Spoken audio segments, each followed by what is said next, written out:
Hello students, তো যিসকল ছাত্ৰ ছাত্ৰীৰ পলিটিকেল সায়েন্স সাবজেক্টটো আছে আৰু তেওঁলোকে HS 2026 দিবলৈ গৈ আছে তেওঁলোকৰ বাবে এটা ভাল খবৰ। তো ভাল খবৰটো কোৱাৰ আগতে আমি দেখা পাওঁ যে যিসকল আৰ্টছৰ ছাত্ৰ ছাত্ৰী তেওঁলোক কিন্তু বহুত দেৰিকৈ সিৰিয়াস হয় পঢ়াৰ প্ৰতি। এই যে এতিয়া 3 মাহ বাকি আছে এক্সামলৈ তেওঁলোকে এতিয়া সিৰিয়াসনেছটো আহিছে তেওঁলোকৰ যে এতিয়া মই নোটছ কোড পাম।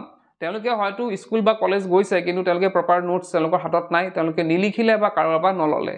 এটা তেওঁলোকে নোটছৰ কাৰণে হাবাথৰি খাইছে আৰু বহুতো ছাত্ৰ ছাত্ৰী হেতু ৰিকুৱেষ্ট আছিল যে পলিটিকেল সায়েন্সৰ নোটছ লাগে তেওঁলোকক। সেই কাৰণে ইউ ক্যান লাৰ্ন এপত আমি লৈ আহিছো পলিটিকেল সায়েন্সৰ নোটছ আৰু ইয়াতে তোমালোকে পাবা পলিটিকেল সায়েন্সৰ যোনটো পাঠভিত্তিক কোৱেশ্চন আনসাৰ এখিনি পাবাই, লগতে এডিশনাল কোৱেশ্চন আনসাৰছো পাবা আৰু লগতে প্ৰিভিয়াস ইয়াৰ যোৱা 4 বছৰৰ কোৱেশ্চন পেপাৰখন তোমালোকে গোটেই সলিউশন ইয়াত পাবা।